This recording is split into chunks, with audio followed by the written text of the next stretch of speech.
Well, today we are continuing our adventures in faith. The last couple of weeks, Reverend Josh has tended the seeds of love, the seed of trust.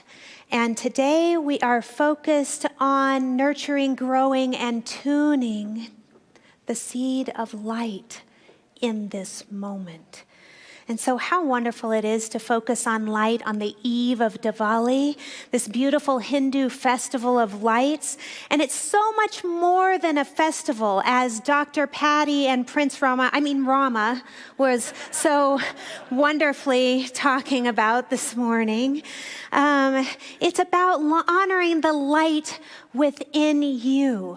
And to the extent that you honor the light within yourself is the extent with which you can honor the light in each other. And so we are focused on this deeper sense of peace that comes, this deeper sense of connection that comes when in the dark times of our life and in the dark times of our world, when we focus on the spiritual essence of the light.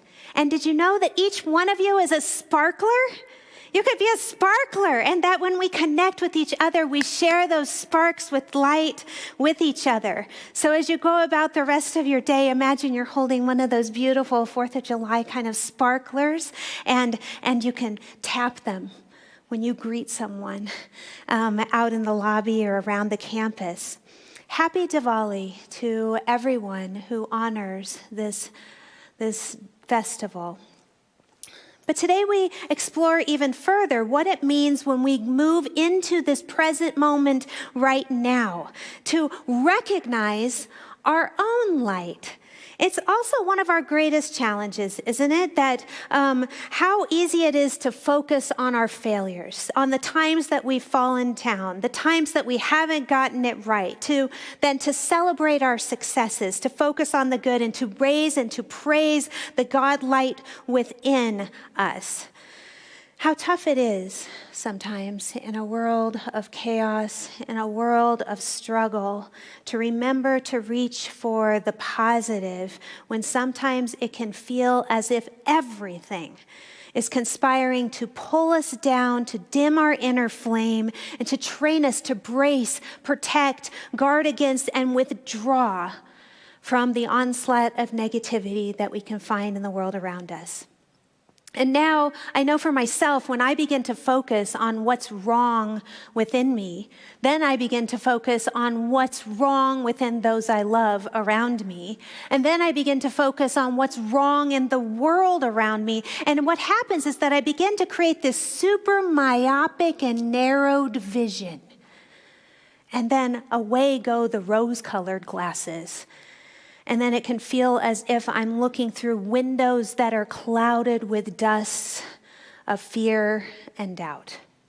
Mark Nepo writes in his book, Drinking from the River of Light, he says, of the many windows that we have into life, it is through the window of our eyes that we take in the vastness of our experience. It is through the window of our mind that we take in the endless patterns that help us understand the web of life. And it's through the window of our heart that we feel the 1,000 ways we are affected by each other in life, the 1,000 ways that we touch each other. So it's imperative, he says, that we love our windows and we care for them. We tend to the windows of our perception.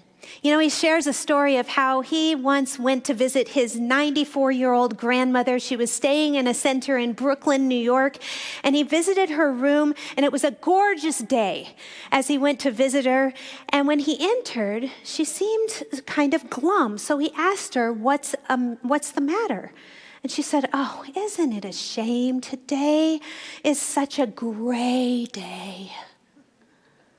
And he thought, he wondered for a moment if she was quite lucid. And then he said, he began to look around the room to see what she meant. And he noticed that the only little tiny window in her room was covered in dirt and grime. So he said, "Grandma, the window is dirty. We're going to have that cleaned." And he rolled her out into the sunshine of the courtyard.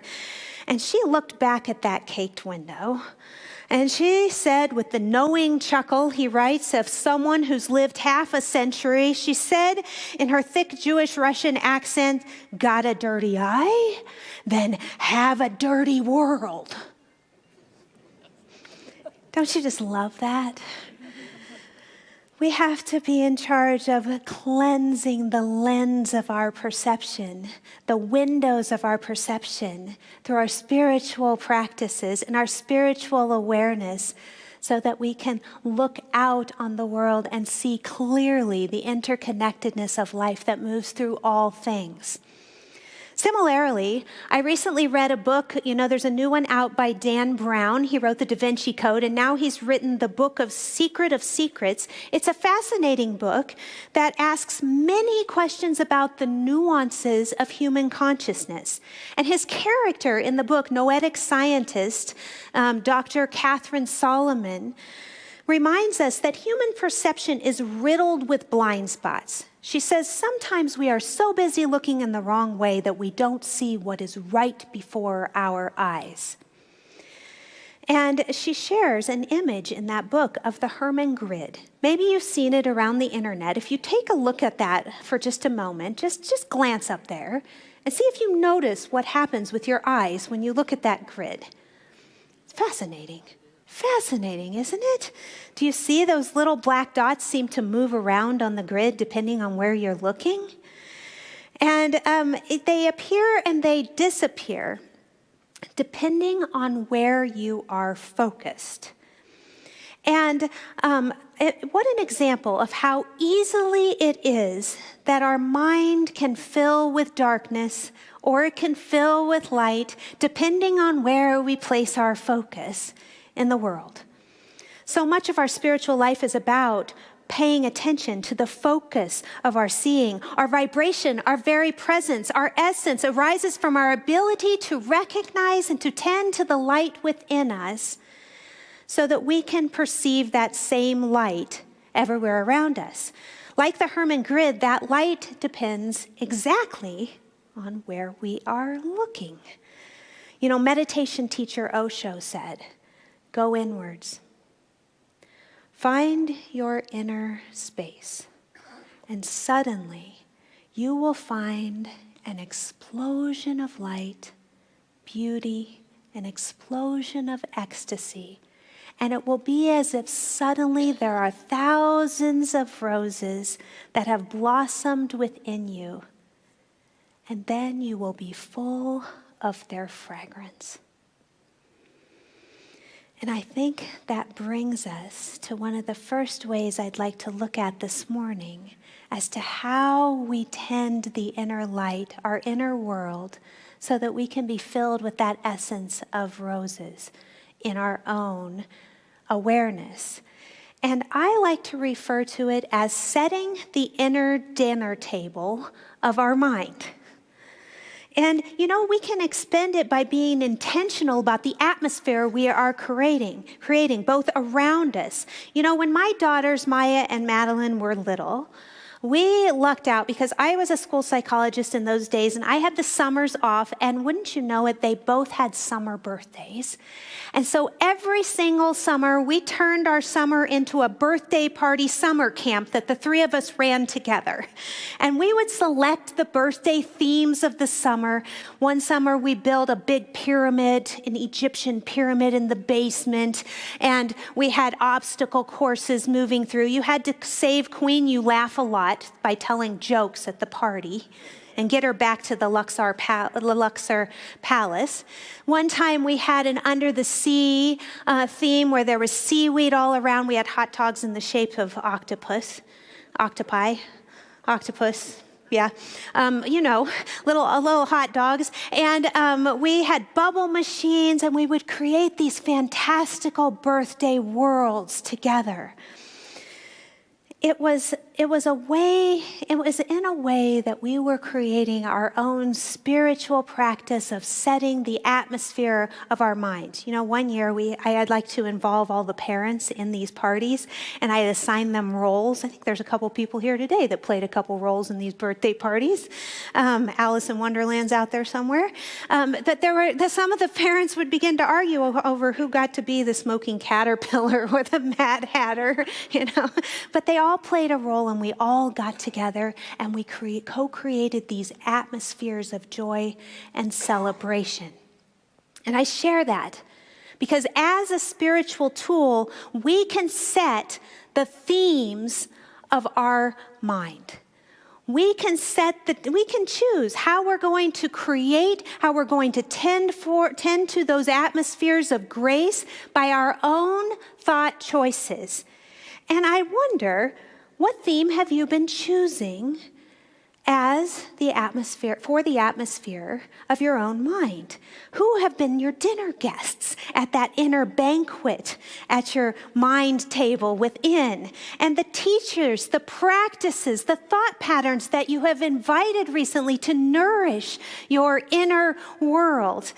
Who are you inviting to dinner inside your mind? And considering how you want to feel, how you want to show up in the world, what spiritual vision you're holding right now for your life, what healing you're calling in. Who are those masters, of those spiritual teachers that you would bring on board to help you raise positive thoughts, to encourage you, to cheer you on, to remind you of spiritual truths? When those times of darkness, or when you start to feel like you're losing faith in the journey, who can help you stand and face the fires of the world? You know, this week I found myself in one of those doubt fires. I was wrestling with, you have some of those old hamster wheel thoughts, patterns of behavior that come up again and again until we learn the lesson that they're bringing. And I was on one of those hamster wheels. And when I get on one of those hamster wheels, you know, the thoughts that start to come to the forefront are, oh my gosh, this is impossible. This is never going to change, Zemirah. Are you ever going to get the handle of this new way of thinking? How do we gain this momentum to really step ahead? And I can really start to get that going. And about that time, my dear loving partner, Andrew, brought me a video of Louise Hay. Louise Hay, religious science practitioner, one of the women that is responsible for many of the New Thought books that each of us read or have read in the past. And it was a video. I immediately set her a place at the inner dinner table of my mind, because you know what she was saying on the Tonight Show of all places? She said, when a problem comes up, one of the best things to say is all is well and everything is working out as it should, working out for my highest good. And out of this situation, she says, this so-called problem, only good will come. And I am safe. And she said, this is so powerful because it quiets your mind down long enough so that the universe, so spirit, can begin to bring and find a solution to this so-called problem that has been tormenting and turning around in your life. This simple affirmation this week became a light for my world. Esther Hicks, another one of the dinner guests that I've had at the table this week, she said, if you think a thought long enough, it becomes a habit of thought, and eventually it will turn into a belief. So I encourage us all to be mindful of who we're inviting to dinner, the inner dinner tables. Imagine that you're setting a banquet for your spiritual masters, for those who help you and hold your hand when the going gets rough, for those who encourage you and whisper in your ear, and saturate your atmosphere with reminders. Sticky note your mirrors. Yeah, you've all heard that before, but it works. Sticky note your mirror. You know, listen to a podcast in your car, you know, that's going to uplift you. You know who I like? Joel Osteen. I love his Texas accent, and he just gets me in there. He says, okay, do not let that stuff get in your mind. You can do this. You've got this. You're changing. And I'm like, yes, Joel, I am. Thank you. And I start to feel all inspired and back on my positivity horse after listening to him, but begin to find ways, just as if you were setting the table for your closest friends, to invite these things into these teachers, these thoughts into your life. And if you're stuck, then open up and ask God to send the invitations. And then wait and see what starts to show up in your life, what comes along. And so that brings us to our second way this morning, which is to choose to nourish the good within yourself, within others, by the power of your own focus. We live in an age of relentless distraction. And the digital age is here to stay, I believe, for the time being. And attention then becomes our greatest currency, our most precious currency. But beyond the digital noise that is coming from every direction, it's often our past that is competing most fiercely for our focus. It's those patterns, those failures, that generational trauma, the generational addictions, those generational wounds, those things that, those voices in your family that say, it's never going to change. This is how we are. This is how it's always been. This is what we do. Those things that come in and threaten to obscure our inner light. And what I want to say is that the light of God, being the truth of who we are, spiritual practice can bring that very truth to the forefront and the focus. In my spiritual practices class, we've been talking about two ways specifically to let go of the past, released past resentments. And the first one is forgiveness, and bring our attention into the present moment, and that is meditation. And if you pair those two practices together and make them become friends in your spiritual practice, then you have this way to let go of what has been and move into now, so that you can then rehearse what the people at your inner dinner table are telling you.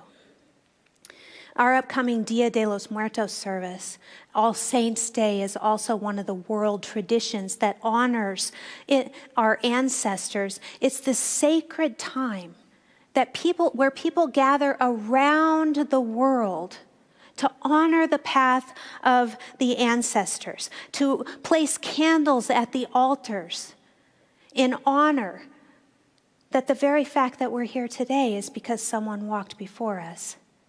And to celebrate both their challenges and their triumphs, because it's both and that brought us to where we are right now.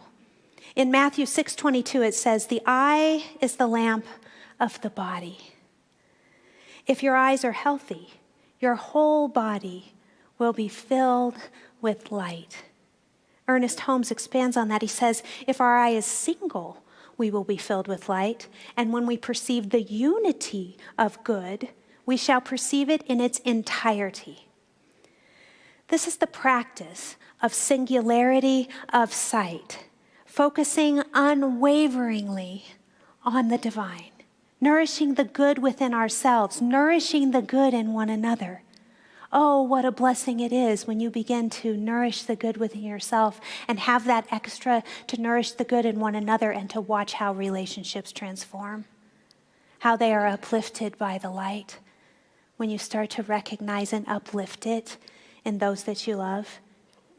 But first starting and uplifting within yourself so that you can then share it with those that you love.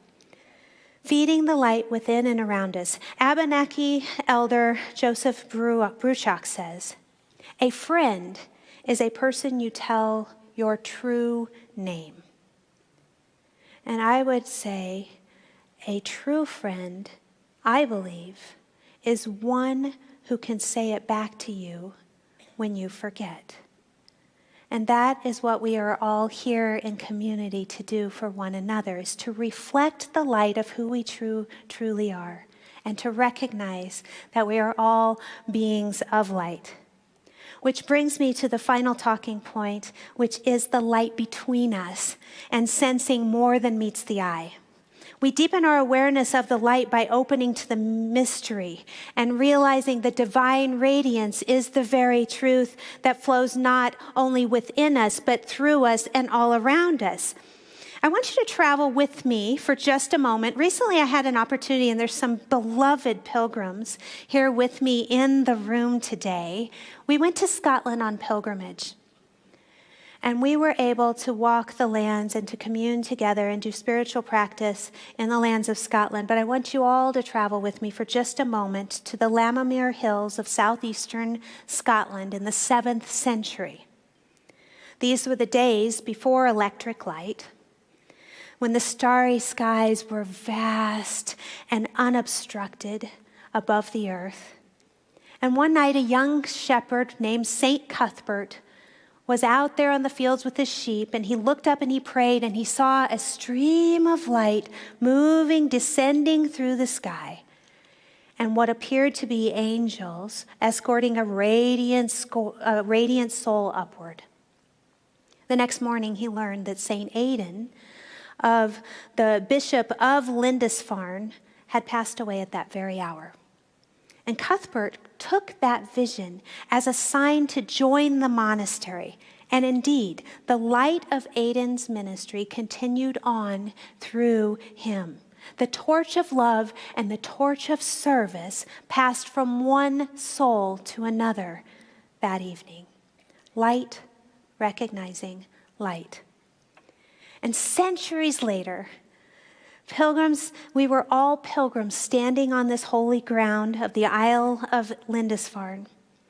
And we gathered together on that Sunday morning to celebrate service under the rainbow arch of Lindisfarne Abbey, the ruins of Lindisfarne Abbey, that very day. And we told that story. We shared that story. And I have to tell you, that night at 3 o'clock in the morning, my eyes just opened. You know, I wasn't woken by anything. I didn't have any need to wake up. My eyes opened, and it had been a stormy night. And I looked out the window of my hotel room, and there over the sea was the Big Dipper. And I thought to myself, we need to take a picture. We got to capture the Big Dipper. So I got out of bed, and I went over, and I snapped a picture of the Big Dipper. And I came back, and I laid it down on the bedside table. And as I was getting into bed, I thought, what in the world?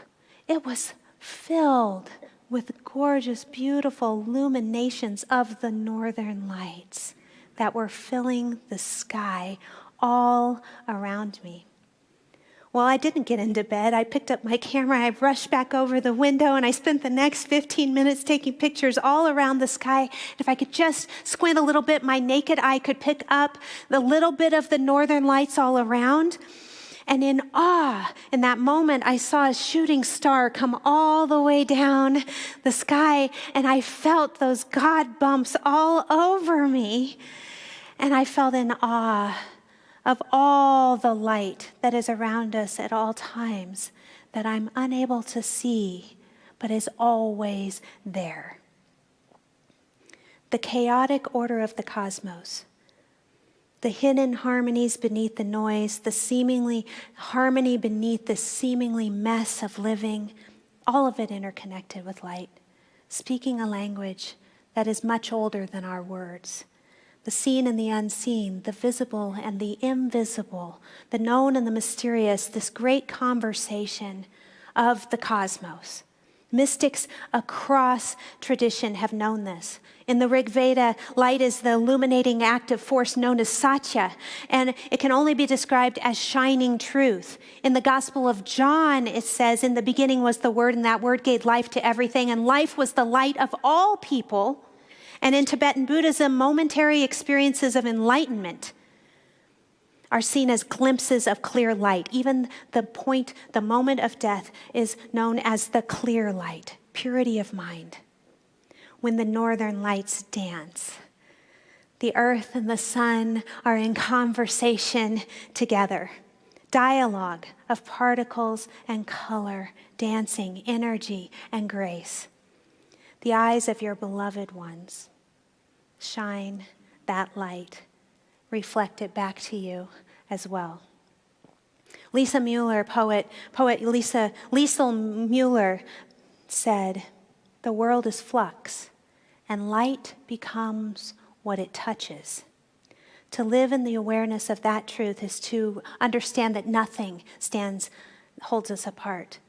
Liesl Mueller is a Pulitzer Prize-winning poet who fled Nazi Germany at the age of 13 and lived the rest of her time here in the United States. And she wrote a poem called Monet Refuses the Operation.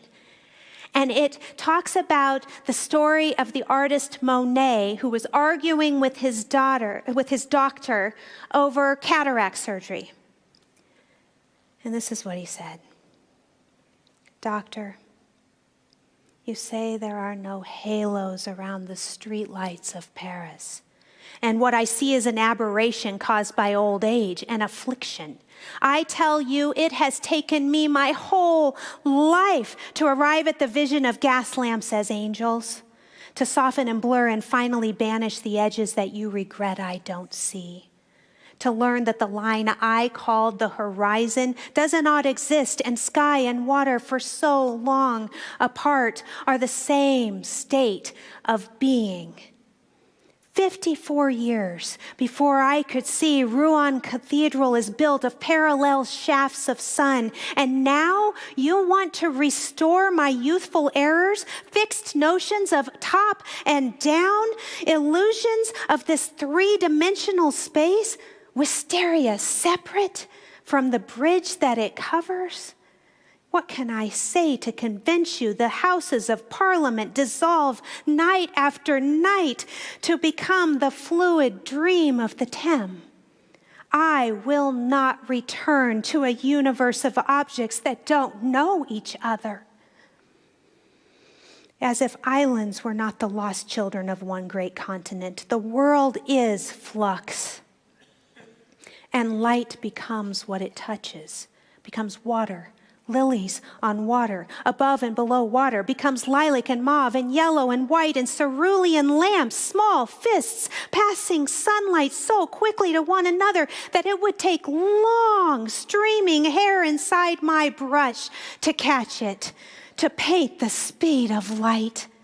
Our weighted shapes, these verticals, burn to mix with air and change our bones, skin, clothes to gases.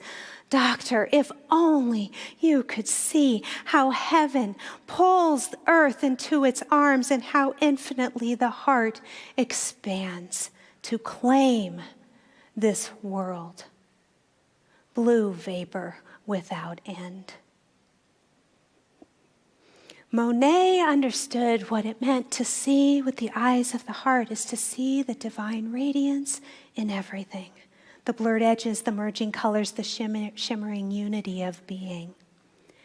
And it is my prayer today that you clean the windows of your perception and set the inner dinner table of your mind with luminous thoughts and open your eyes to the web of connection that holds it all. Let's pray. Feeling the infinite presence of light that is right here, recognizing it right where we are, right here in this moment. That each one of us opens to feel and to touch that light that is always present in our life. That inner light, that inner flame of the divine that is eternal and that is always guiding our way forward. Oh, it's with such gratitude this morning. I know that as we cleanse our perception, we open to the greater light that interconnects all things. This web of light that is the unity of good, that is the root of all that is. And so I know that this morning that the light that we share together here, it banishes any fear, it pushes aside any dust of worry. It allows us to open greater and deeper into a door of awareness that God is all there is. And so I give thanks to feel and to know that that is the very truth of our being. That is the very truth of each one of us here.